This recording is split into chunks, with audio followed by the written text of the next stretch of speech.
말씀 보셨습니다. 하나님 말씀 마태복음 16장 18절과 19절 말씀 보셨습니다. 하나님 말씀은 마태복음 16장 18절과 19절까지의 말씀, 신약성경 27페이지입니다. 신약성경 27페이지 마태복음 16장 18절부터 19절까지의 말씀 찾으셨으면 제가 봉독하겠습니다. 또 내가 네게 이르노니 너는 베드로라. 내가 이 반석 위에 내 교회를 세우리니 음부의 권세가 이기지 못하리라.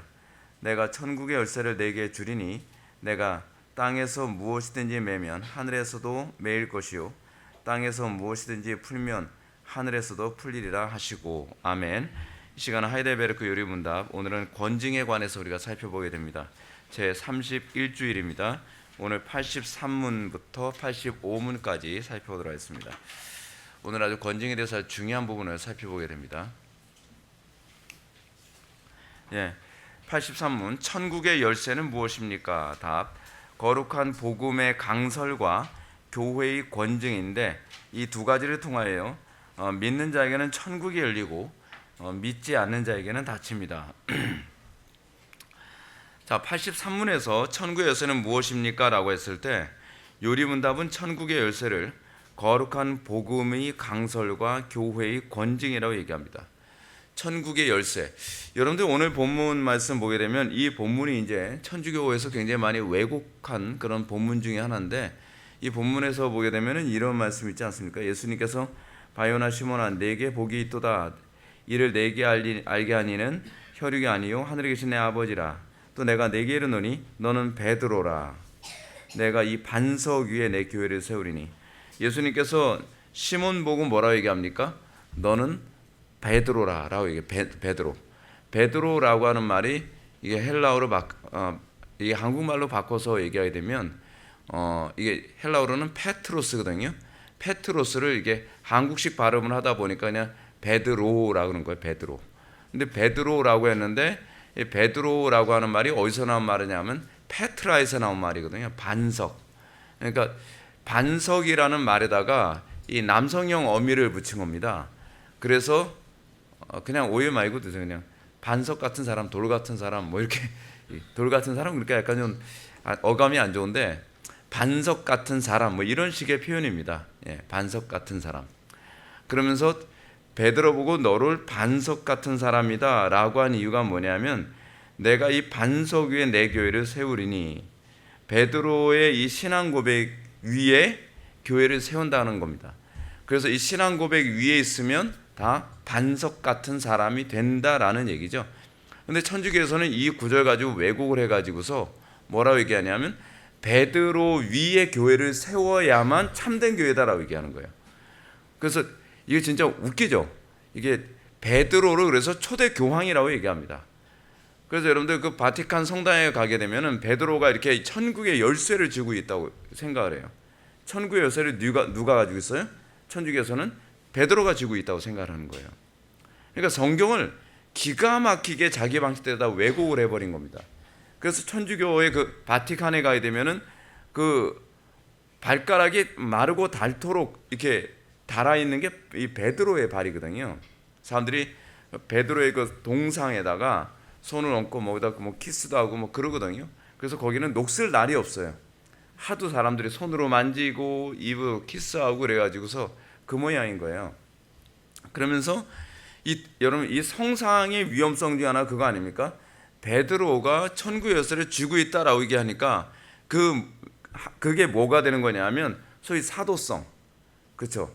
베드로가 일대 사도고요. 그리고 사도성의 정통성을 이어간 사람이 누구예요? 교황들이라고 이렇게 보는 거죠. 교황들. 그러니까 우리는 교황을 인정하지 않잖아요. 우리가 교황을 인정하지 않으니까 뭐라고 얘기해요? 니네도 구원 없다. 이 반석 위에 베드로 위에 하나님께서 교회를 세운다고 했는데 너네들은 교황을 무시하지 않냐? 이거야말로 정말 성경을 지 멋대로 해석하는 그런 양태죠. 근데 이 본문에서 얘기하고자 하는 것이 무엇이냐면 저희 천국의 열쇠가 뭐냐? 천국의 열쇠는 뭐예요? 내가 이 반석 위에 주는 그리스도시요. 16절에 보면 베드로가 고백을 하죠. 너희는 나를 누구라 하느냐? 예수님을 누구라고 하느냐? 그러니까 여기서 헬라어가 여기서 주라고 이렇게 번역을 했는데, 이 주는 사실은 번역 잘못한 거고요. 원래는 당신은이에요. 그러니까 영어로 you에 해당하는 헬라어를 사용하거든요. 헬라어 수라고 하는 헬라어를 사용하는데, 그 수는 영어로 you에 해당하는 부분이에요. 당신은 그리스도시요 살아계신 하나님의 아들이십니다 라고 해서 예수님을 뭐라고 고백하는 것이 참된 믿음이고 그것이 천국의 열쇠예요. 예수님이 하나님이시고 그리고 그리스도시다, 이거 고백하는 거. 근데 이 고백 중요한 게 이거죠. 오늘 여기서 거룩한 복음의 강설과 교회의 권징이라고 하는데, 그러면은 강단의 설교가 어떨 때라야만 천국의 열쇠가 된다는 겁니까? 이 본문의 구조에 의하면 예수님을 주로 시인하게 하는 것, 예수님을 그러니까 그리스도로 시인하게 만들고 예수님을 하나님으로 시인하게 만드는 이 가르침, 모든 성경의 가르침은 이 가르침 안에 있는 거죠. 근데 문제가 뭐냐면 우리가 예수를 주로 고백한다라고 하는 얘기가 무슨 얘기야? 예수를 그리스도로 고백한다는 얘기가 무슨 얘기입니까? 여러분, 이게 예수를 주로 퀴리오스로 고백한다는 것은 예수님이 하나님이시다라고 고백하는 거라 그랬죠. 그렇죠? 예수님은 하나님으로 고백하지 않으면 그거는 천국의 열쇠하고 아무 관계가 없는 거예요. 근데 강단의 설교가, 여러분들 이거 오늘 굉장히 중요한 얘기를 하는 건데, 교회에서 권징이라고 했을 때에 우리는 항상 자꾸 어떻게 생각을 하냐면 너 예배 지각해놔, 여기 권징석에 앉아, 뭐 그런 거 있잖아요.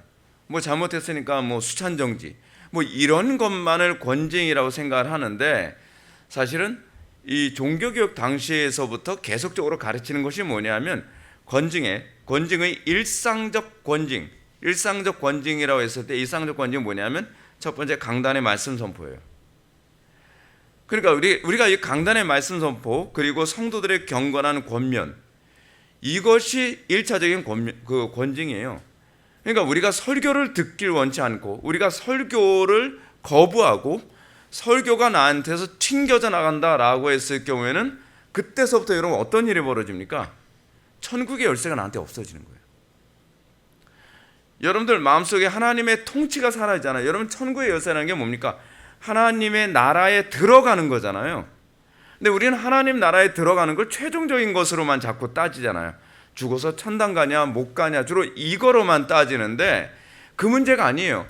여러분, 이미 여러분들이 하나님 나라에 들어간 사람만이 영원한 하나님 나라에 들어갈 수 있다는 것을 믿으시기 바랍니다.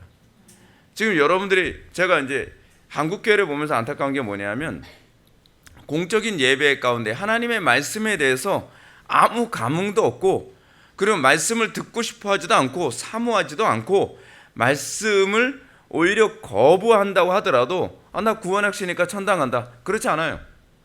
성경이 그렇게 얘기하는 구절이 전혀 없습니다. 그러니까 강단에서 지금 한국교회가 너무 잘못 가르친 것 중에 하나가 뭐냐면 예배를 무시하고 하나님의 말씀에 대해서 뭐 거부감이나 적대감을 가져도 구원의 확신만 있으면 천당 간다라고 가르치는 건요, 정말 성경을 왜곡해도 한참 왜곡한 겁니다.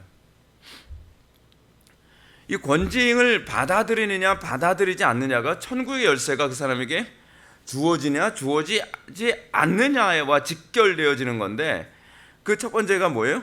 나는 말씀을 항상 기쁨으로 받아들이느냐. 데살로니가 교회를 향해서 사도 바울이 뭐라고 얘기합니까? 너희가 하나님의 말씀을 들을 때에 사람의 말로 듣지 아니하고 하나님의 음성으로 듣는도다. 그래서 그들이 어떻게 해요?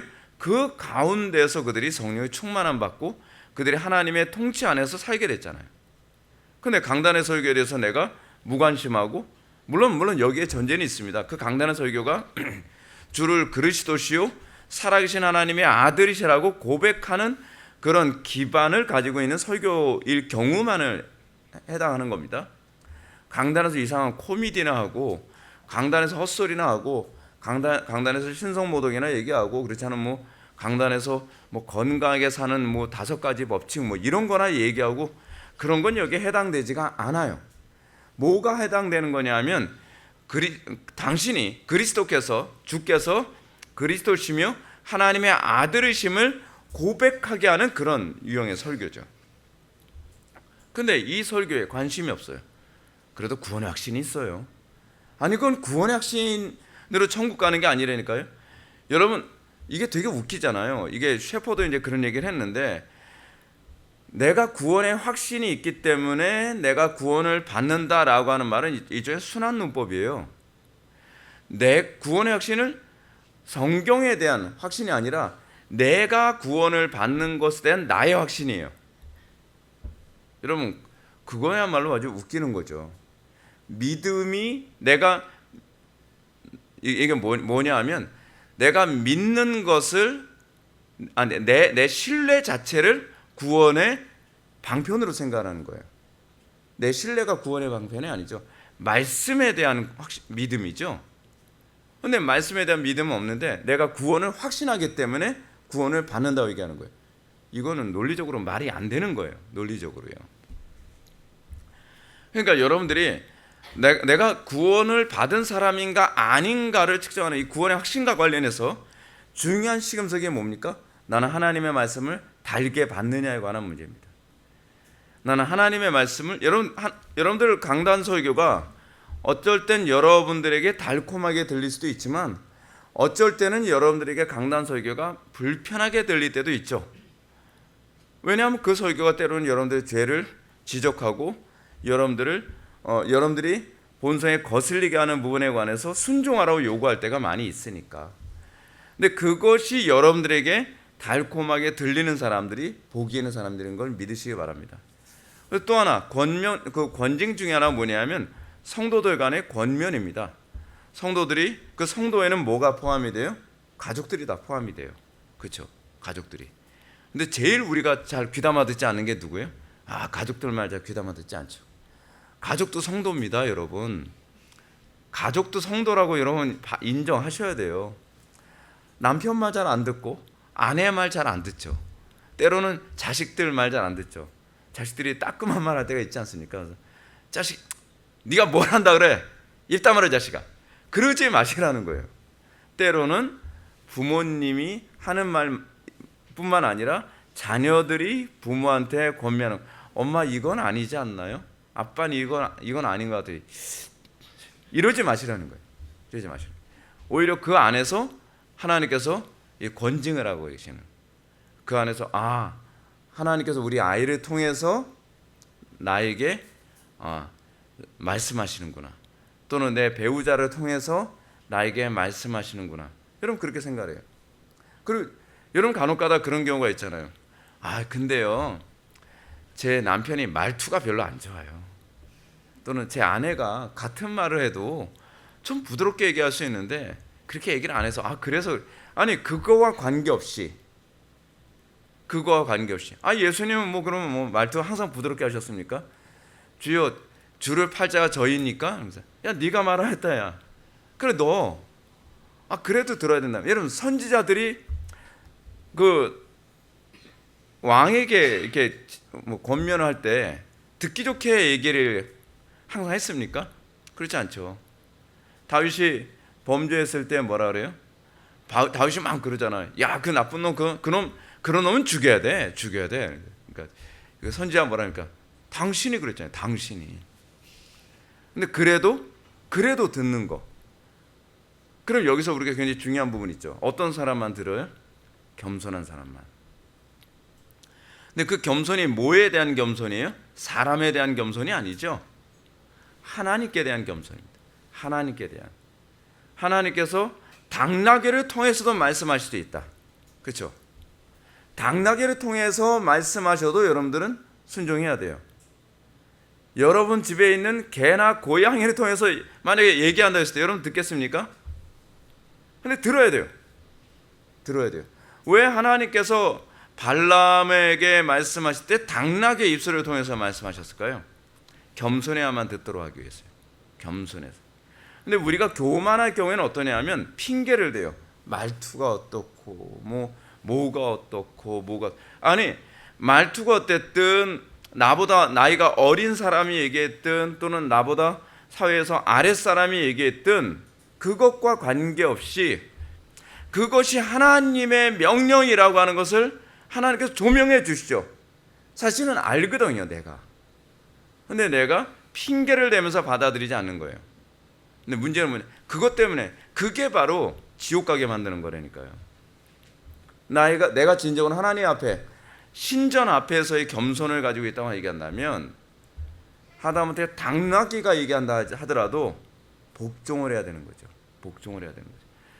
우리는 간혹가다 이런 사람들이 있습니다. 뭐냐면 강단의 설교 통해서도 얘기를 했었고 또는 배우자를 통해서 얘기했었고 자녀를 통해서 얘기하는데 말 안 들어요. 근데 어느 날 신령한 분이 예언 기도를 해주는 거예요. 예언 기도. 신령한 분이 예언 기도 해주면 거기엔 또 굴복을 해요. 여러분 그거요 신앙이 아닙니다. 그건 신앙이 아니에요. 그거는 미신이에요. 그런 미신적 신앙에 여러분들 속으면 안 됩니다. 여러분들 그런 사람들 되게 많습니다. 그러니까 그 은사주의 그런 교회들의 특징이 뭐냐면 목사님이 강단에서 성경을 풀어서 아무리 설교해도 귀담아 듣지 않는데 어느 날 초청 강사로 와서 아주 신령한 그 권사님이 막 퍼부대기 시작을 하죠. 막 퍼부대요. 그거는 아멘 하면서 막 눈물을 흘리면서 그냥 회개하는 거예요. 여러분 그거는 신앙이 아니라 미신입니다. 그리고 그런 신앙은요 샤머니즘입니다. 샤머니즘. 하나님의 음성이기 때문에 반응하는 것이 아니라 그 사람이 신령하다고 생각하기 때문에 반응하는 거예요. 그거는 신앙이 아닙니다. 조심하셔야 됩니다. 근데 특별한 권징이 있습니다. 일상적인 권징 말고 특별한 권징. 일상적인 권징을 받고도 완고한 마음을 품고 돌이키지 않는 사람이 받는 것을 말하는 거죠. 이것은 천국이 닫혔다는 것을 선언하는 겁니다. 이 정도까지 갔는데도 그러니까 여러분들 우리가 권징의 방식 중에 하나가 뭡니까? 주변의 지인들, 가까운 사람들, 동료 신자들에 의해서 권면을 하고 권면에도 듣지 않으면 두세 사람의 증인을 증참케 하여 그 다음에 권면을 하고 그래도 듣지 아니할 경우에는 어떻게 하라고요? 교회에게 말하라. 그러니까 여러분들 누가 잘못했다고 해서 곧바로 담임 목사한테 얘기해서 뭐 권징해 주세요 그러는 것이 아니라 1차적으로는 성도들 안에서 그 징계가 끝나야 돼요. 사실은 그게 정상적이고 건강한 교회죠. 근데 이 문제가 더 이상 통제가 안 되는 상태가 됐다. 예를 들어서 어떤 사람이 잘못된 교리를 배웠어요. 다른 지체가 얘기해줘. 그거 내가 보기에는 신학적으로 잘못된 것 같아. 그건 받아들이면 안 돼. 근데 안 받아들여요. 그러니까 다른 그 지체들을 증참케 해서 말마다 이 부분을 확인을 시켜주죠. 자 봐, 나만 그렇게 보는 것이 아니라 딴 사람들도 그렇게 보잖아. 그건 틀린 거야 라고 하는데 안 받아들여요. 그럴 경우는 어떻게 해요? 그럴 때는 교회에게 얘기를 하는 거죠. 그리고 교회에서 얘기했을 때 교회에서 치리를 하는데 그 치리하는 기관을 당회라고 얘기하는 겁니다. 여러분 우리는 당회하게 되면 뭐 하는 거라 생각하죠? 맨날 그 행사 기획하는 본부라고 생각하잖아요. 기획본부. 근데 당회가 그러라고 있는 게 아니에요. 왜 당회의 여러분 당회하게 되면 당회가 구성되려면 기본적으로 담임 목사 1명에 장로 2명 이상이거든요. 그렇게 하는 이유가 뭐냐면 이 치리를 공정하게 하기 위해서 그런 거예요. 그러니까 장로를 통해서 이걸 영어로 컨시스토리라고 얘기하는데 이 치리 기관을 만들어서 교회 안에 문제가 생겼을 때 공정하게 이 문제를 해결해서 천국의 열쇠를 행사하도록 하는, 그래서 당회가 존재하는 겁니다. 그 당회에서 결정을 하고 치리를 했음에도 불구하고 안 받아들인다. 그랬을 경우에는 어떻게 하죠? 이제 우리가 이제 오늘 그 부분도 이제 얘기해야 될 텐데, 그 수찬정지라고 하는 얘기가 나오죠. 수찬정지. 남들 다 먹을 때 넌 먹지 마. 그 얘기가 아니에요. 수찬정지라는 말이 이거잖아요. 성찬 예식할 때 성찬에 그 사람만 참여하지 못하게 하는 거잖아요. 그러면 남들 다 먹을 때 자기 혼자 못 먹으니까 그러면 입맛만 다셔라. 야고르지? 그렇게 해가지고서 그런 식으로 벌 주는, 약 올리려고 벌 주는 게 아니에요. 수찬정제하고 같이 가는 게 있어요. 그것이 뭐냐, 교제 금지예요. 그러니까 수찬을 금지한다라고 하는 것은 너는 우리 공동체 일원으로 잠정적으로는 유기시킨다는 얘기예요. 유기시킨다. 그럼 잠정적으로 유기시킨다고 한다면은 자동적으로 성찬 때만 유기하는 것이 아니라 공동체 안에서도 그 사람하고는 교제를 하면 안 되는 거죠. 그래서 왕따 시키라는 얘기가 아닙니다. 왕따 시키는 거라고 생각하잖아요. 근데 그게 아니라 그 사람이 내가 하나님 나라에서 유기된 상태구나라고 하는 걸 느끼도록 만들게 하는 거예요. 굉장히 두려운 거죠. 그렇죠? 아, 나는 하나님 나라의 천국에 나는 못 들어가는 상태구나. 교회를 여러분들, 이 부분 여러분 잘 기억하셔야 됩니다. 지금 우리나라 한국 교회가요, 교회 옮기는 걸 무슨 뭐 되게 우습게 여기는 경향성이 많이 있잖아요. 이건 굉장히 위험한 겁니다. 굉장히 위험한 거예요. 왜냐하면 교회를 옮긴다 또는 교회에서 받아준다 안 받아준다라고 하는 이 개념은요, 천국에 들어가느냐 들어가지 못하느냐를 체감하도록 하기 위해서 하나님께서 이것을 시스템화 시킨 거예요. 그래서 여러분, 교회에서 가장 그 큰 치리가 뭡니까? 출교죠. 출교. 출교라고 하는 것은 야, 너 딴 교회 가든 어느 교회 가든 우리 교회 다니지 마 라고 하는 게 아니라 너는 하나님 나라와는 관계가 없는 존재야 라고 하는 걸 피부로 체감하도록 만들기 위해서 출교라고 하는 거예요. 그래서 이 출교는 일종의 무엇과 같으냐 하면 사형선고와 같은 겁니다. 이 수찬정지는 일종의 금고형과 같은 거고요. 그러니까 교회를 뭐 틀리면 이리 옮기고 저리 옮기고 하는 사람들은 소위 교회에서 출교당하는 것이 자기가 하나님 나라의 구원과 단절되는 문제라는 것을 인식할 수가 없게 되어버리는 거죠. 그래서 여러분들이 이 부분을 굉장히 좀 심각하게 생각해야만 합니다. 지금 한국 교회가 전반적으로 하나님께서 정해놓으신 엄청난 그 제도와 시스템을 다 붕괴시켜 버려가지고 이게 교육이 안 되게 만들어버리고 말았어요. 교육적 효과를 잃어버렸습니다. 징계하는 것조차도 무슨 담임 목사가 분풀이하기 위해서 무슨 징계하는 것처럼 그렇게 인식이 돼버렸고, 자, 한번 봅시다. 이렇게 복음의 강설과 교회의 권징이 일상적인 권징과 특별한 권징을 통해서 나타나되 믿는 자에게는 천국이 열린다는 이 말씀을 듣거나 혹은 주변 성도들의 거룩한 권면에 부드럽게 겸손한 마음으로 반응하는 사람들에게는 하나님의 통치가 임한다는 것을 말합니다. 그러니까 여러분들이 설교를 듣고 안 듣고에 관한 문제가 아니라 여러분들이 하나님 말씀을 안 받아들인다든지 여러분들이 하나님의 말씀, 강단의 설교에 대해서 거부감을 느낀다라고 하는 것은 천국의 문이 닫혔다는 걸 의미합니다. 이게 단순한 문제가 아니에요. 그래서 제가 여러분한테 이런 얘기를 계속 반복적으로 얘기하잖아요. 예배 시간에 졸지 마라. 여러분들 예배 시간 허투루 여기지 마라. 한쪽 귀로 듣고 한쪽 귀로 흘리지 마라. 이게 천국과 지옥을 왔다 갔다 하는 문제라니까요. 그냥 여러분들 무슨 뭐 학원 강의하면서 뭐 안 들어도 그만 들어도 그만 뭐 그런 식으로 생각하면 곤란하단 말이에요. 하나님의 말씀에 대한 나의 반응이 천국이 잠겼느냐 열렸느냐를 가늠하는 시금석이에요.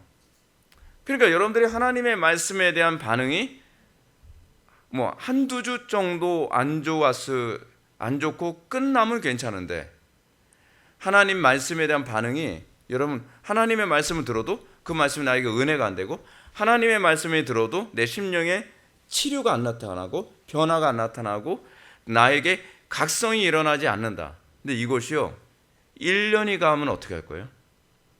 2년이 가면 어떻게 할 거예요? 3년 가면 어떻게 할 거예요? 그래서 교회만 왔다 갔다 하면서 그래도 천당은 가겠지. 천당 못 간다니까요.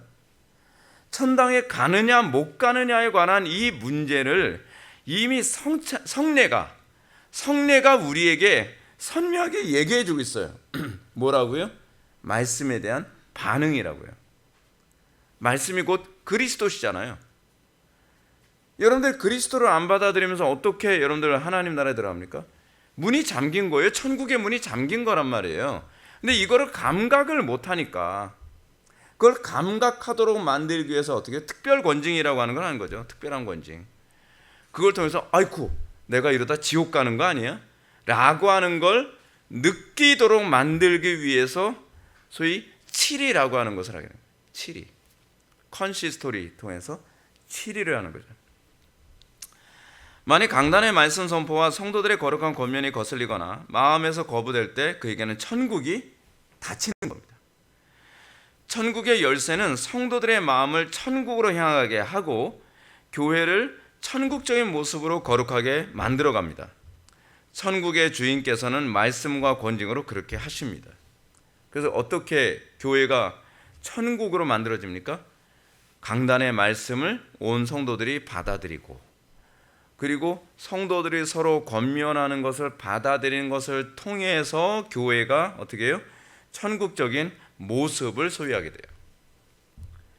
그러니까 여러분 성경대로만 하면 문제가 안 되는데 왜 성경대로 안 하는지 모르겠어요. 저는 그 성경대로 안 하는 상당수의 이유 중에 하나는 뭐냐면 그냥 몰라서 그래요. 알려고도 안 해요. 그러니까 교회가 여러분 교회를 가면 뭐로 많이 느껴집니까? 그냥 일반 사회하고 별로 다르지 않다는 생각 많이 들지 않습니까? 왜냐하면 강단의 설교자들이 목회자들이 성례에 관해서 성례를 한다 하면서 성례가 뭔지도 연구를 안 하고 권징은 아예 없어진 지 오래됐고 그리고 도대체 뭐가 권징인지도 모르고 강단의 설교 자체가 권징이라니까. 그래서 강단의 설교에서 그래서 죄에 대한 회개의 선포가 나오는 이유가 그래서 그래요. 그냥 마냥 사람들 위로해주고 보듬어 주면 그것이 좋은 설교라고 생각하는데 그렇지 않다니까요. 강단의 설교 자체가 권징적 요소를 가지고 있어요. 또 내가 내게 이르노니 너는 베드로라. 내가 이 반석 위에 내 교회를 세우리니 음부의 권세가 이기지 못하리라. 내가 천국의 열쇠를 내게 주리니 내가 땅에서 무엇이든지 매면 하늘에서도 매일 것이요 내가 땅에서 무엇이든지 풀면 하늘에서도 풀리리라 하시고, 여기서 매고 푼다라는 말은 유대 사회에서 가르치는 권위를 행사하는 것을 의미합니다.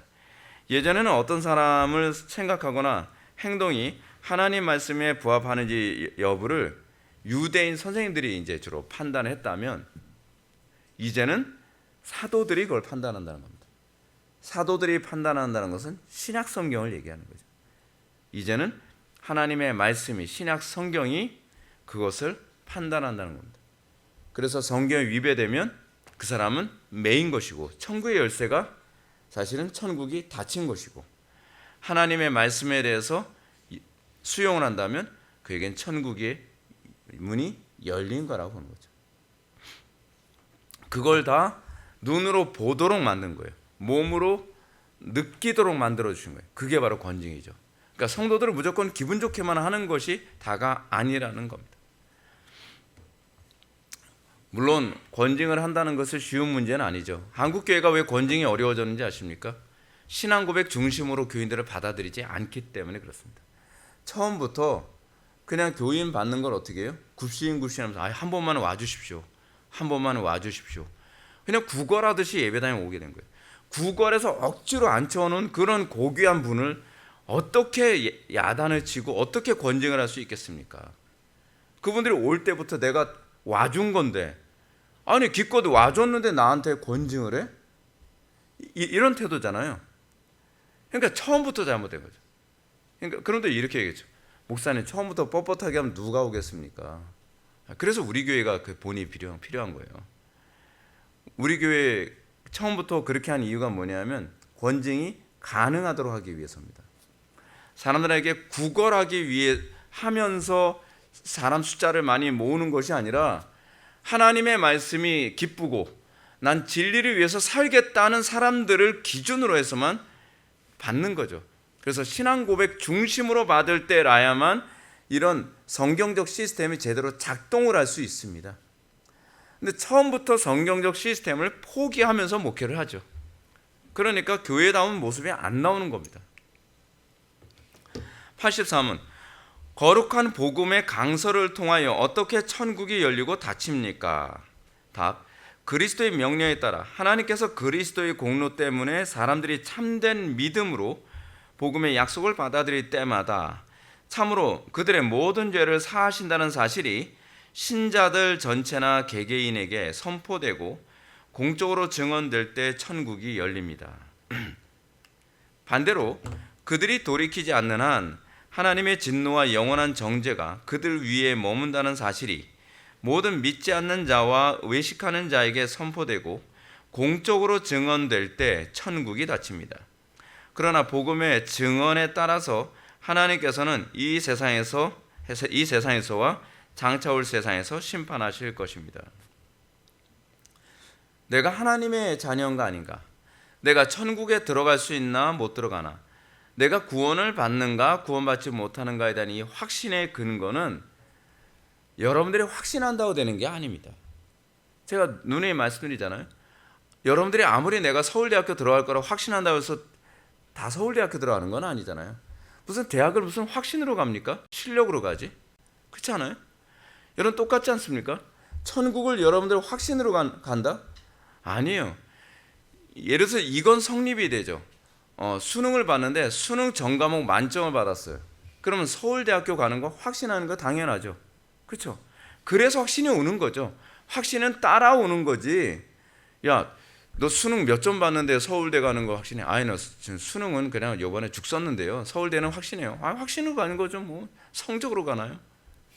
그럼 여러분 뭐래요? 너 미쳤니? 근데 그 미친 반응을 교인들이 한다니까요. 말씀은 하나도 안 받아들여요. 윤리와 도덕도 하나도 없어요. 강단에서 아무리 선포를 해도 난 그 말씀대로 고칠 의향이 없어요. 그리고 설교를 듣고 그 말씀이 나의 싹시 되거나 나의 양식이 되거나 나의 영생으로 작용한 적이 없어요.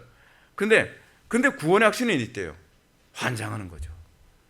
진짜 환장하는 겁니다. 아니, 실력이 없는데 내가 서울대 갈 수 있다고 얘기하는 거 똑같은 거예요. 다르지 않다니까요. 아유, 목사님 그거 다르죠. 뭐가 다른데? 믿음으로 가는 거잖아요. 믿음으로.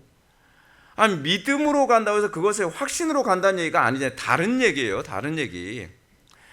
그 믿음 통해서 그리스도께서 100점 맞으셨다는 거니까요. 그리스도의 100점이 내 100점이 된 것에는 됐다는 것. 그걸 기반으로 해서 뭐예요? 내가 천국에 들어갈 수 있는 확신을 얻게 되는 거라니까요. 그러니까 이게 처음부터 잘못 배우니까 사람들이 상태가 이상해지는 거예요. 이상해지는 거예요. 예수를 믿으면, 예수 믿기 전엔 그나마 좀 상식적이었던 사람이 예수 믿고 나면 뭘 상식해져요? 상식이 안 통해요. 그러니까 사람들이 이런 얘기 하잖아요. 야, 난 너 예수 안 믿었으면 좋겠어. 왜요? 예수 믿고 나서 이 상식적으로 말이 안 되는 행동하는 사람들을 너무 많이 봐가지고. 맞는 얘기예요. 그게 종교가 가지고 있는 속성이에요. 종교가 잘못되면, 여러분, 종교는요 상식을 초월할 수 있다고 생각하는 것이 종교가 가지고 있는 특징입니다. 그러다 보니까 기독교 안에서 잘못 가르쳐가지고 뭘 상식하게 행동을 해도 그것이 당연한 것처럼 인식이 되는 거예요. 믿음이라는 것으로 다 포장되죠. 근데 여러분, 온 우주를 창조하시고 이 세상의 질서를 규정하신 분이 하나님이신데, 하나님께서 정하신 질서와 규정을 내가 다 부정을 해도 신앙이라고 생각한다면 그건 굉장히 뭔가 하나님을 잘못 알고 있는 거죠. 그게 교회 안에 너무나 일반화되어 있는 겁니다. 자, 한번 좀 더 봅시다. 거룩한 복음의 강설을 통하여 어떻게 천국이 열리고 닫힙니까? 여러분, 이런 질문 던질만 하잖아요. 어떻게 말씀을 통해서 천국이 열리고 닫히는가? 여기서 거룩한 복음의 강설에 대한 개념이 중요합니다. 거룩한 복음의 강설은 표면적으로만 본다면 인간 설교자가 하는 것처럼 보이죠. 여러분, 이 부분이 이제 강단 설교에 대한 인식의 중요성인데, 칼빈이 이렇게 얘기하잖아요. 칼빈이 기독교 강해에서 하나님의 말씀을 두 가지로 얘기합니다. 하나는 기록된 말씀으로서의 성경, 또 하나는 그 성경을 정확하게 해석해서 선포하는 선포로서의 하나님의 말씀. 여러분, 올바로 해석했다면 그것이 성경과 동일한 권위를 갖는 건 당연한 것 아니겠습니까? 왜냐하면 올바로 해석했다는 건 성경을 얘기하고 있다는 얘기니까. 바꿔서 얘기하면 강단의 설교가 올바르게 해석되지 않았다고 한다면 그건 하나님의 말씀일 수가 없다는 얘기죠. 제가 왜 이런 말씀 드리냐면 목사가 강단에서 설교했기 때문에 그것이 하나님의 말씀이다라고 권위가 그렇게 규정되는 게 아니라는 거예요. 누가 설교했기 때문에 하나님의 말씀이다가 아니라 그 말씀의 해석이 성경의 가르침과 부합하기 때문에 신적 권위를 갖는 거예요. 근데 중요한 건 하나님께서 직무란 은사적으로 목사에게 하나님의 말씀을 해석해서 선포할 수 있는 직분을 주셨고, 그 직분을 받은 자에게 하나님께서 특별한 은사로 주시기 때문에 목사의 권위가 높아지는 것뿐이죠. 그래서 종교교육자들은 목사의 권위는 어디서 나온다고 생각을 했냐면 직분에서 나오는 것이 아니라 강단에서 나온다고 봤어요. 이게 무슨 얘기냐면 강단의 말씀을 바르게 선포하고 해석할 때라야만 그 목사는 신적 권위가 존중되어진다는 겁니다. 강단에서 엉뚱한 소리하고 강단에서 하나님의 말씀을 왜곡하고 이단적인 얘기를 하고 그렇다고 한다면 그 권위를 존중해줄 하등의 이유가 없습니다. 간혹가다 이런 사람 있죠. 제가 어렸을 때 우리 교회에 있던 그 부흥 강사가 이런 얘기예요. 담임 목사님 얘기만 딱 듣고서 그런 집사가 있어. 그런 집사는 이렇게 심판받을 거야. 막 저주를 퍼버려요. 그러면서 그걸 뭐라 하냐면 강단권이라는 거예요. 강단권. 강단에서 얘기했기 때문에 반드시 현실화된다는 거예요. 그런 건 믿지 마세요. 여러분, 이유 없는 소문은요 이루어지지 않습니다. 하나님의 말씀이 바르게 선포될 때라야만 그것은 하나님의 신적권이죠. 그것과 동일한 원리로 칼빈이 기독교 강의에서 이런 얘기 또 합니다.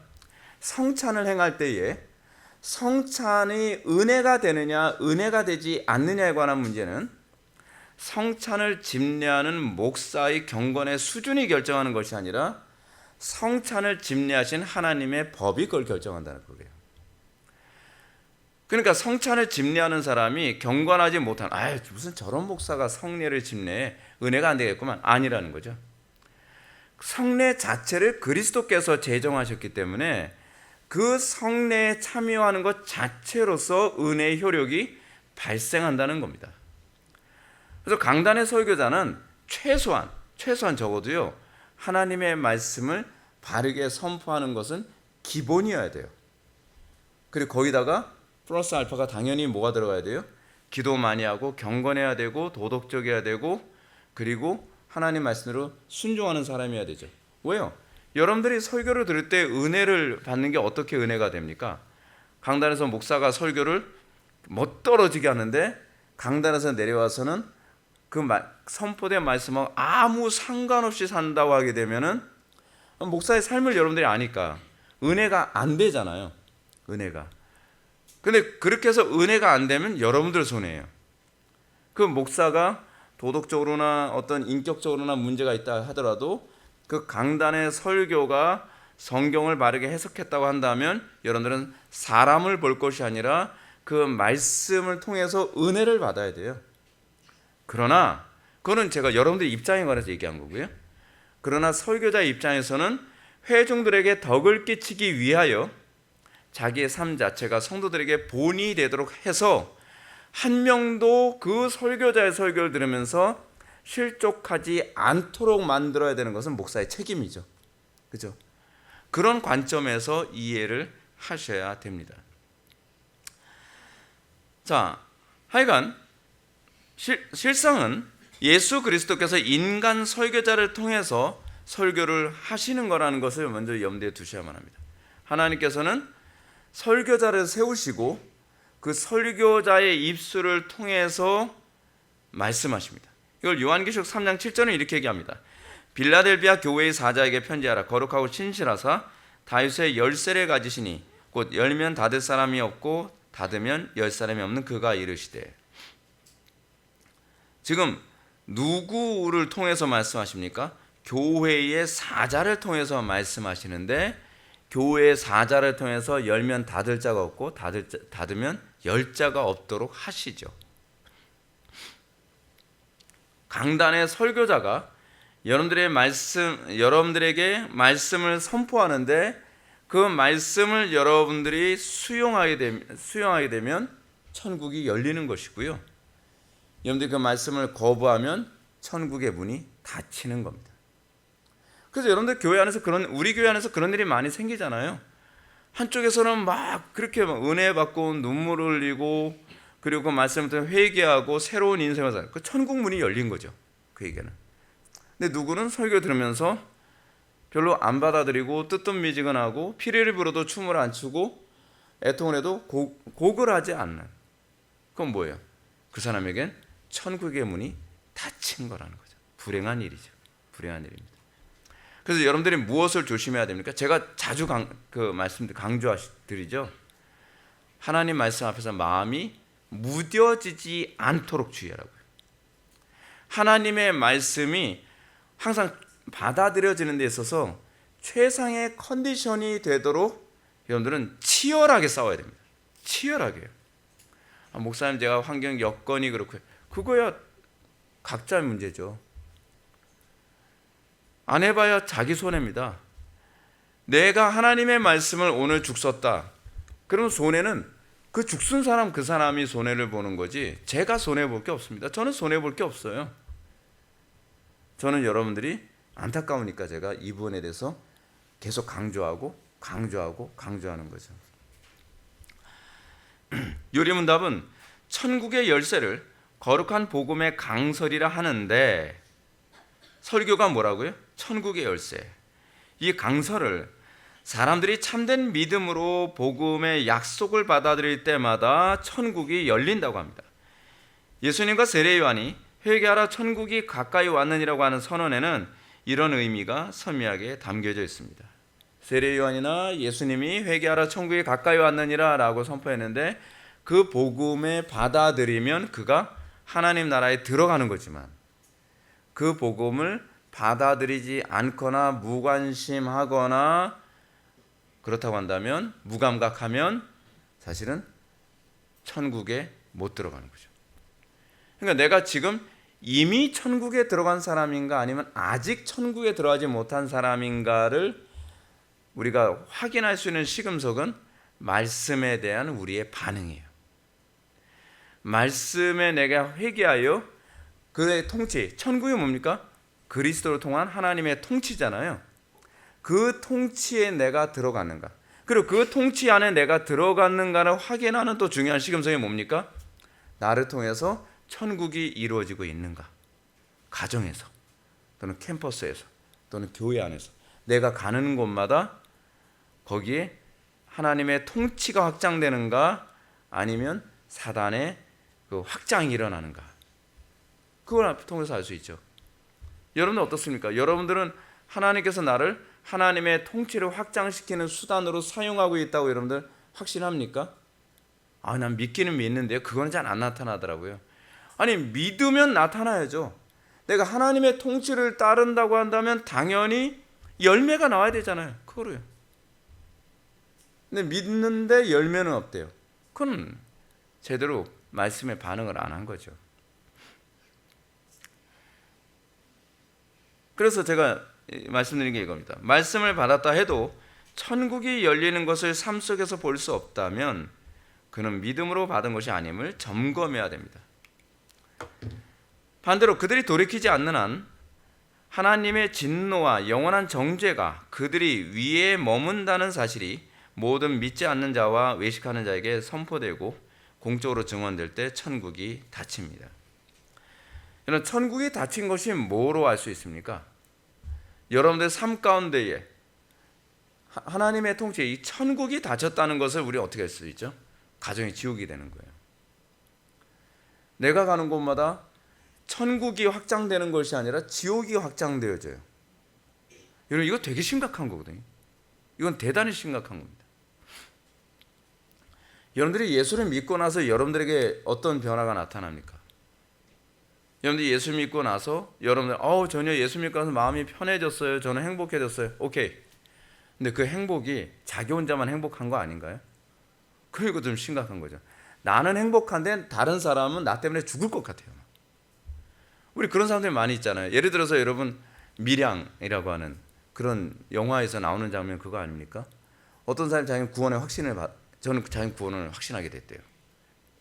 그래서 구원을 확신하게 됐다고 얘기하면서 다른 사람에 대해서 난 정죄하지 않는다 막 그러는데, 거기서 주변 사람들이 그 구원을 받았다라고 하는 그 기독교인 때문에 굉장히 황당해하잖아요. 내가 과거에 저지른 모든 죄는 그리스도께서 다 용서해 주셨기 때문에 나는 더 이상 그거에 대해서 죄책감을 느끼지 않는다. 나는 천국인데 주변 사람들은 황당한 거죠. 아니 너야 용서를 받았다고 하지만 네가 이제껏 저지른 죄에 대해서는 네가 회개를 해야 될 게 아니야. 아니 예수님께 다 용서해 주셨는데 내가 왜 꼭 그렇게 살아야 돼? 나는 내 마음엔 천국인데. 그거는 잘못된 겁니다. 그런 천국이 아닙니다. 기독교 신앙을 잘못 인식한 사람들은요, 내가 내 마음에 천국이 들어왔습니다, 나는 행복합니다 라고 하면서 주변 사람들을 지옥으로 만들면서 그걸 신앙이라고 생각합니다. 그렇지 않습니다. 내 속에 천국이 들어왔다면 그 다음서부터는 그 천국이 누룩처럼 확장되어져야만 합니다. 어떻게 해요? 나의 말 한마디, 나의 결정 하나, 선택 하나, 표정 하나, 생각하는 거 하나하나, 거기서 우린 그거를 외부인들이 이렇게 느끼죠. 너 예수 믿고 나서 표정이 달라졌네. 너 예수 믿고 나서 말이 달라졌네. 예수 믿고 나서 행동하는 게 달라졌네. 왜요? 내 속에 천국이 있으면 자동적으로 그렇게 천국을 이루어가는 것 아니겠습니까? 그 나를 통해서 하나님의 나라를 보죠. 그렇죠? 옛날에는 별거 아닌 거 가지고 막 짜증내고 그랬는데 당연히 예수님 믿고 나서 내 속에 하나님과의 관계 안에서 은혜가 넘치니까 다른 사람을 참아주고 포용해주고 사랑할 수 있는 그런 언어가 나오고 그런 거죠. 그 안에서 천국의 확장성을 보게 되죠. 그게 이제 천국이 그에게 열려 있다는 것을 보여주는 겁니다. 이 권징 안에 이게 다 포함되어지는 교리예요. 그래서 요리문답이 가르치는 바, 복음의 강서를 듣고 돌이키지 않은 자에겐 복음의 강서의 도리요 심판의 선언이 된다는 것입니다. 심판하게 되면 여러분들 자꾸 어떤 식으로 생각합니까? 지옥만 자꾸 떠올리잖아요. 반은 맞는 얘기예요. 근데 심판이라고 하는 말은요, 이렇게 이해하셔야 됩니다. 은혜가 단절되는 걸 얘기하셔요. 지옥은 그래서 뭐예요? 지옥은 은혜가 퍼펙트하게 단절된 곳이에요. 그래서 세상 사람들이 불쌍한 게 뭐냐면, 하나님을 모르는 사람들이 불쌍한 게 뭐냐면 하나님의 은혜가 단절된 상태에서 세상을 살고 있어요. 그러니까 사는 게 그래서 뭐예요? 사는 게 지옥이야. 그렇죠. 사는 게 지옥이죠. 이미 시작된 지옥이죠. 그러나 아직 완성되지 않은 지옥이죠. 사는 게 지옥이야. 그렇다 여러분들 이렇게 얘기하면 안 됩니다. 지옥이 아직 네가 완성된 걸 모르는구나. 이렇게 속을 뒤집어 놓으면 안 되고요. 그러니까 예수를 믿어. 그러면 네가 이 가운데서 하나님 나라에 들어갈 수 있다니까 라고 복음을 전하는 거죠. 그렇지 않습니까? 하나님 나라에 어떻게 들어가지? 하나님의 은혜가 공급됨으로써. 그렇죠? 그래서 내가 그 심판으로부터 구원받음이 뭐로 나타나요? 나에게 하나님의 은혜가 공급되어짐으로써. 그죠? 그래서 이런 사람들이 나타나는 특징이 무엇입니까? 대부분 이런 얘기 많이 합니다. 환경은 달라진 건 없는데요, 제 마음에 이제 평안이 생겼어요. 안식이 생겼어요. 상대방은 달라진 게 없는데 나는 사랑할 수 있게 됐어요. 그런 거 있잖아요. 나는 내 삶에 달라진 건 없는데 이제는 나는 내 부족한 여건에서도 다른 사람을 도울 수 있는 사람이 되었어요. 이런 것. 그 안에서 뭘 보는 거죠? 영원한 생명이 내 속에 들어왔다는 걸 알 수 있는 거죠. 그게 영생이라고 그랬잖아요. 그게 영생. 다시 말해서 복음의 강서를 듣고 회개하지 않는 사람은 그 복음의 선언을 이미 들었기 때문에 하나님의 심판대 앞에서 핑계할 수 없다는 뜻이 되기도 합니다. 이게 되게 무서운 겁니다. 제가 자주 말씀드리는 것처럼 여러분들 좋은 설교 찾아다니는데 그 목적이 뭔지 모르겠어요. 그죠? 좋은 설교를 찾는 이유는 뭐냐면 내가 좋은 그리스도인이 되고 싶어서 찾아야 되거든요. 그죠? 근데 좋은 설교를 듣기만 하고 행하지 않는 것은요, 상태가 더 심각해진다니까요. 제가 이런 말씀 드리잖아요. 제가 자주 드리는 비유인데, 살아있는 나무에게는요, 물을 주면 줄수록 그 나무가 점점 근실하게 커갑니다. 그렇죠? 근데 죽은 나무에게는요, 물을 주면 줄수록 더 빨리 썩습니다. 똑같아요. 하나님의 말씀이, 바른 말씀이 선포될수록 우리는 역으로 생각을 해야 되는데, 우리가 하나님의 말씀대로 살려고자 하는 사람에게는 그 말씀이 나에게 더 큰 은혜와 복으로 나를 풍성하게 만들고 거룩하게 만들고 능력 있게 만드는데요, 하나님의 말씀을 알고도 지키지 않은 것은 성령을 소멸하는 게 돼버리거든요. 그러니까 예전엔 몰라서 소멸도 안 시켰는데, 이제는 알면서 순종을 안 하면 그거는 소멸시키는 게 돼버리는 거예요. 알면서 성령을 소멸시키는 것이 뭐로 나타나냐 하면 강팍함으로 나타나죠. 강팍함으로. 그래서 그 강팍한 사람은 어떤 얘기를 해도 잘 안 들어먹어요. 왜요? 나 다 아는 얘기인데 뭐. 아는 게 중요한 게 아니잖아요. 중요한 건 내가 그 말씀을 따라서 살았냐. 그래서 제가 여러분한테 우려 섞인 얘기로 그런 말씀 많이 드리죠. 여러분 처음 우리 교회 왔을 때 은혜가 되게 많이 됐죠. 근데 왜 시간이 지나면서 별로 은혜가 안 되는다는 사람이 나올까요?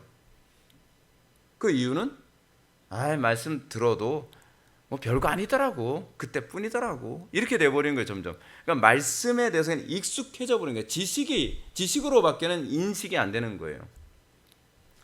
어떤 사람에게 말씀이 더 나에게 생명력 있게 와닿냐 하면, 그 말씀을 듣고 사소한 거라도 하나 딱 순종하고 나니까 내 삶에 엄청난 하나님의 은혜가 확장되는 걸 경험하는 거예요.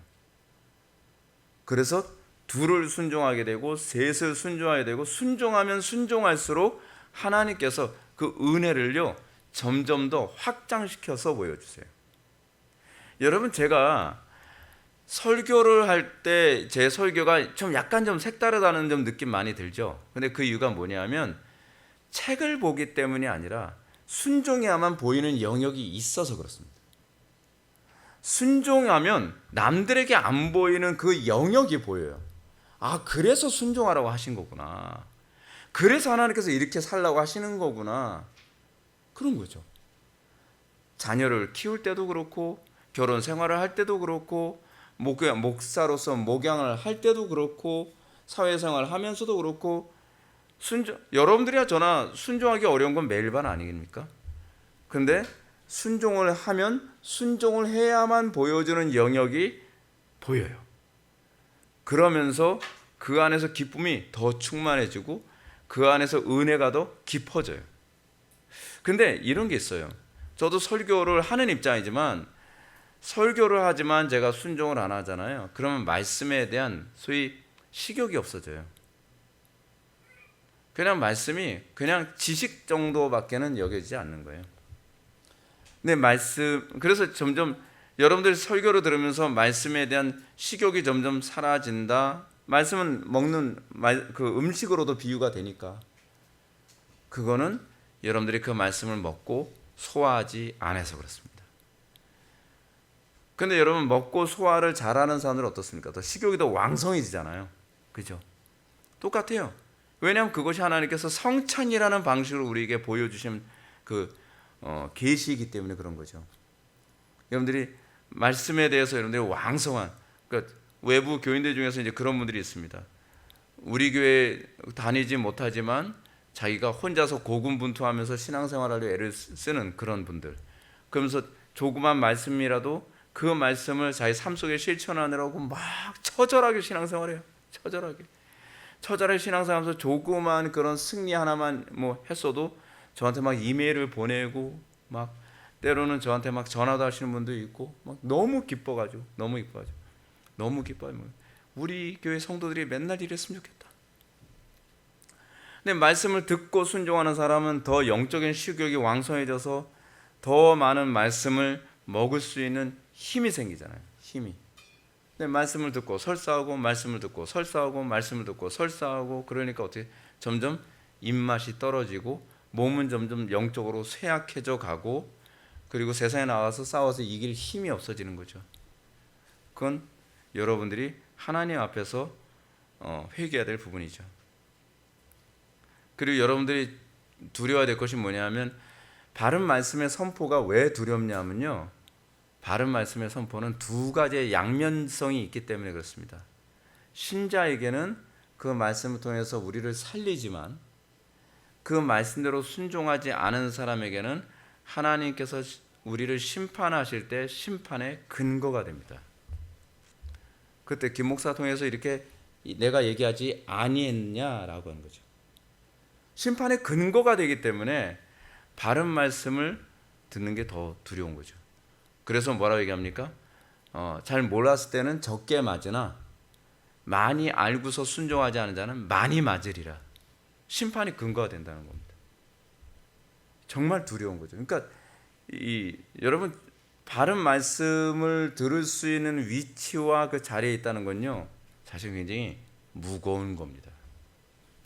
마냥 그렇게 좋게만 생각할 뿐만이 아니라 오히려 그냥 강단의 설교가 좀 별 볼 일 없는 것 같아도 그 가운데서 조그만 거 하나라도 말씀을 듣고 준행하고 순종하려고 하는 그 성도들이 오히려 갔을 때 덜 맞을 수도 있습니다.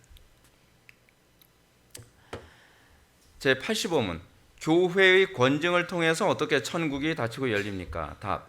그리스도의 명령에 따라 그리스도인의 이름을 가진 자가 교리나 생활에서 그리스도인답지 않을 경우, 그렇지만 자신의 오류나 악행에서 돌이키기를 거부한다면 그 사실을 교회 곧 치리회의에 보고해야 합니다. 아까 제가 말씀드렸던 부분이죠.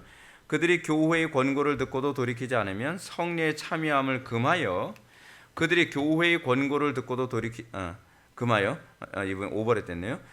성도의 사귐 밖에 두어야 하며 하나님께서도 친히 그들을 그리스도의 나라에서 제외시킬 것입니다. 그러나 그들이 참으로 돌이키기를 약속하고 증명한다면 그들을 그리스도의 지체와 교회의 회원으로 다시 받아들입니다. 천국의 열쇠를 바른 신앙 고백을 가진 교회가 쥐고 있다라고 하는 부분이 이것을 의미하기도 합니다. 교회가 이 권면을 해도 순종하지 않을 경우에는 치리에서 성도의 사귐 밖에 두는 것인데, 그것은 그의 나라에서, 그리스도의 나라에서 제외시키는 겁니다. 자, 교회 권증을 통해서 어떻게 천국이 열리고 닫히는가? 여기서 우리는 권증의 목표가 죄에 대한 징계의 목적보다 더 큰 목적이 있다는 사실을 먼저 알아야만 합니다. 이건요, 자녀 양육의 목적과도 굉장히 일치합니다. 그래서 여러분들 이런 부분을 자녀 양육에 잘 적용을 하셔야 돼요. 성경은요, 적용하기가 너무 많아요. 얼마나 풍성한지 모릅니다. 첫째, 여러분 권징의 첫 번째 목적이 뭡니까? 죄의 심각성을 알게 하기 위해서입니다. 그러니까 예를 들어서 그렇잖아요. 제가 그런 얘기를 굉장히 많이 듣는데, 다른 교회에서는 성도들 중에서 이런 사람이 있대요. 예배 시간에 설교 중간에 오는 걸 그냥 상습적으로 오는 사람이 있다는 거예요. 성도도 아니죠. 그런 사람은 교인이죠.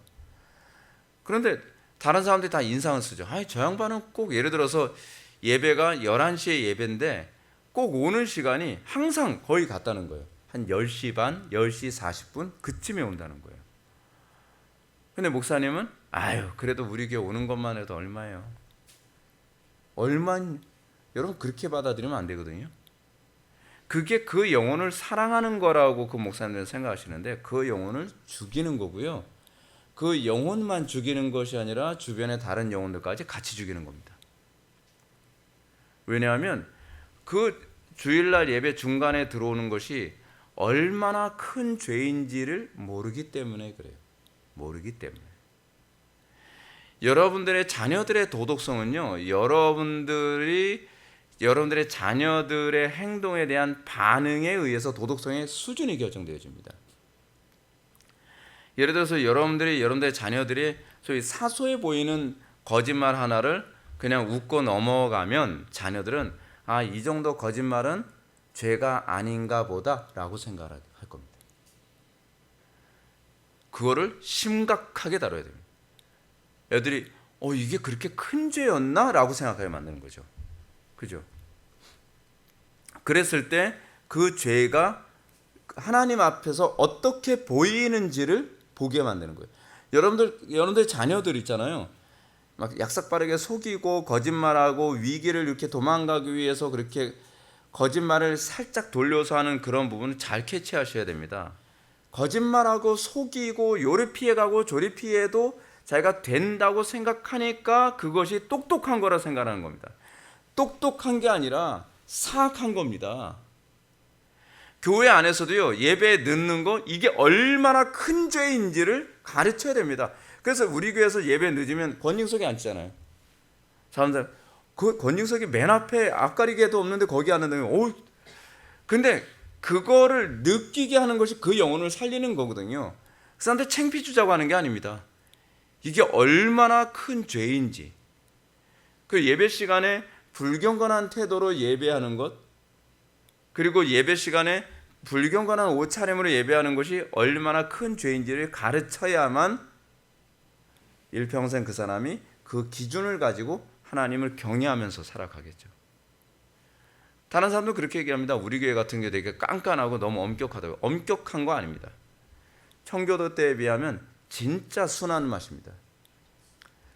하나님 앞에서 우리가 그거는 제가 보기엔 그래요. 목사의 감각인 것 같습니다. 목사가 이거를 어떻게 느끼느냐.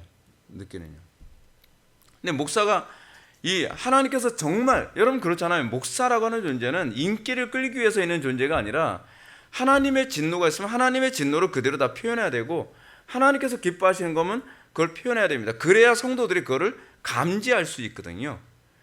근데 목사가 하나님의 분노와 하나님의 이 슬픔을 전혀 표현하지 못한다면 성도들이 그걸 죄인지 어떻게 알겠습니까? 두 번째로, 교회 질서를 유지하기 위함입니다. 여러분, 교회 질서가 무너지는 건요, 곧 교회의 생명이 무너지는 것과 같습니다. 여러분, 지금 대한민국이 지금 이게 망했다 모았다 자꾸 이런 얘기 나오는 이유가 뭔지 아십니까? 저는 항상 이거로 봅니다. 질서입니다. 질서가 무너졌으면 그 사회는 끝나가는 겁니다. 가정에서도요, 질서가 무너지면 그건 끝나가는 겁니다. 그래서 여러분들 자녀들 양육할 때 이런 게 있어요. 형과 동생이 싸웠다. 그럼 여러분들 항상 누가 옳은지 판단해주기 어렵죠. 판단해주기 어려우면 1순위는 질서를 따지는 겁니다. 어디 작은 놈이 형한테 대들어? 이거는 편들기 위해서가 아니라 질서가 우선이라는 것을 가르치기 위해서 그런 겁니다. 왜요? 하나님은 질서의 하나님이시니까. 이게 하나님의 형상의 중요한 부분이에요.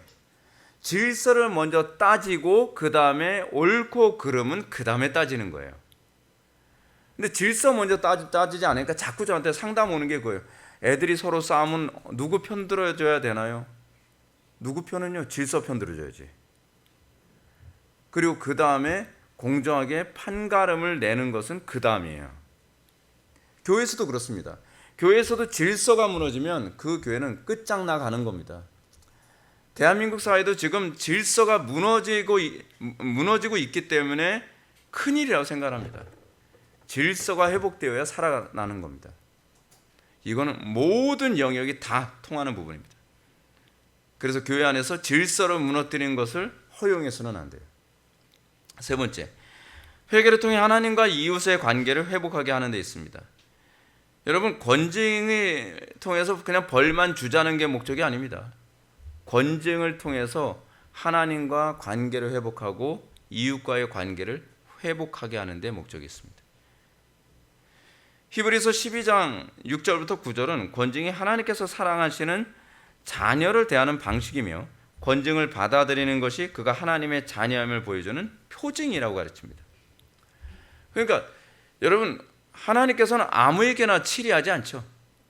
여러분 이걸 잘 보여주는 것이 이겁니다. 제가 교회에서 치리하는 걸 밖에서도 합니까? 안 하죠. 왜요? 공동체 안에 있는 사람들만 저에게 영적인 양들이기 때문에 그렇습니다. 치리도요 다 받을 수 있는 게 아닙니다. 이 여러분들 보시면 아시겠지만 우리 교회에 등록하지 않은 사람은요 예배 시간 늦어도 권징석 안 앉힙니다. 권징석에 안 앉히는 이유가 뭐냐면 아직 내 양이 아니란 얘기거든요. 그런데 내 양이라고 하는 이 울타리 안에 들어왔을 때는 권징을 통해서 그 영혼을 보호하려고 하는 겁니다. 그건 그 영혼을 보호하는 거예요. 똑같이 우리 자녀들이 죄를 졌을 때 아이를 치리하고 야단치고 그러잖아요. 남의 자식이 여러분 야단칩니까? 안 하잖아요. 그건 내 새끼 아니니까. 내 새끼는 저렇게 잘못되면 안 되니까. 그래서 내 자녀를 치리하고 그래서 내 자녀가 바로 서면 기뻐하는 거죠. 근데 성도들이 하나님과의 관계 안에서 하나님의 치리를 거절한다. 그거는 하나님의 자녀가 아니라고 얘기하는 것이기도 하는 거죠. 공동체 안에서도 그 치리를 거부하는 것은 참된 신자의 모습이 아니라는 걸 보여주는 겁니다. 치리가 그렇게 중요한 겁니다. 제85문은 그리스도의 명령에 따라 그리스도인의 이름을 가진 자가 교리나 생활에서 그리스도인답지 않을 경우 다음과 같은 질서와 절차대로 권징을 해야 할 것을 가르칩니다. 질서와 절차가 필요한 것은 국가에서 죄인들의 인권과 법 앞에서의 평등을 드러내는 방식이라는 점과 같다는 점을 유의해야만 합니다. 여러분 지금 우리나라가 지금 재판을 하는 데 있어서 적법과 절차가 무너졌죠. 적법과 절차를 지키는 이유는 뭐냐면 법 앞에 모든 사람들을 평등하게 대하는 방식입니다. 근데 우리나라 사람들이 수준이 떨어져 가지고요 내가 좋아하는 사람은 적법 절차 안 지켜도 되고 내가 싫어하는 사람도 적법 절차 안 지켜도 된다 생각.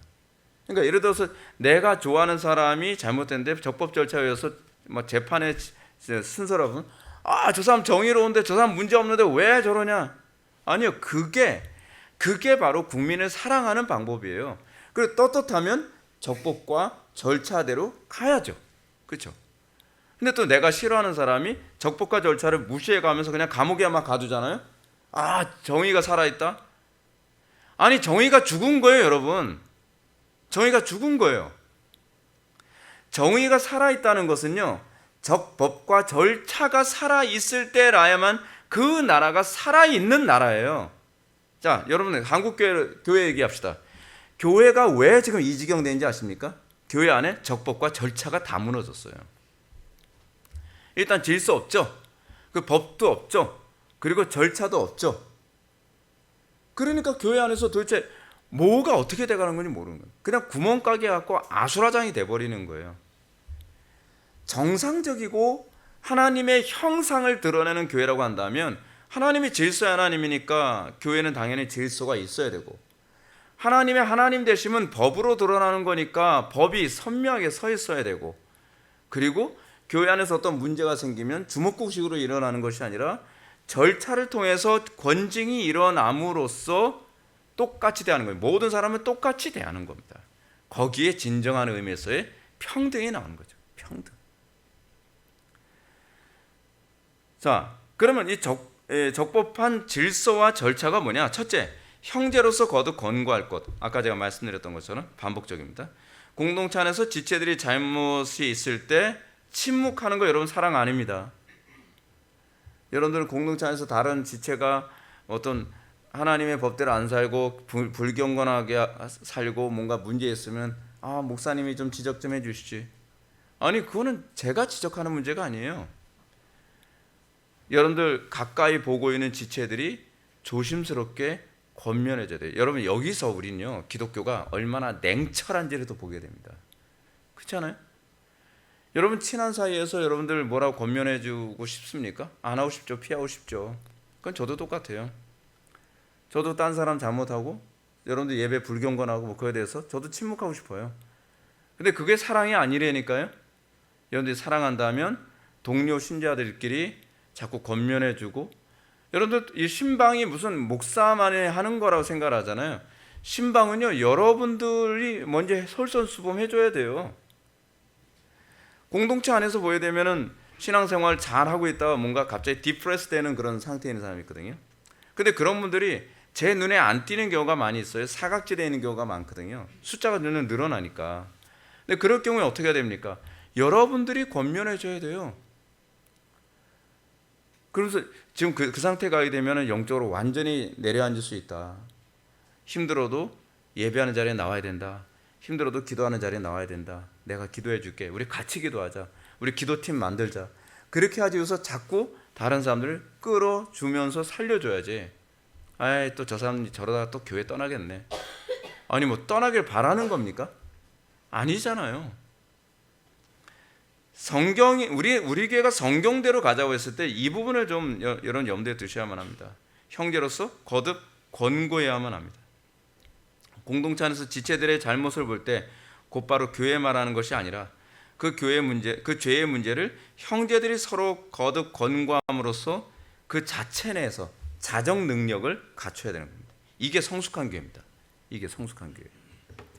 둘째는 자신의 오류나 악행에서 돌이키기 거부한다면 그 사실을 교회고 치리회에 보고해야 합니다.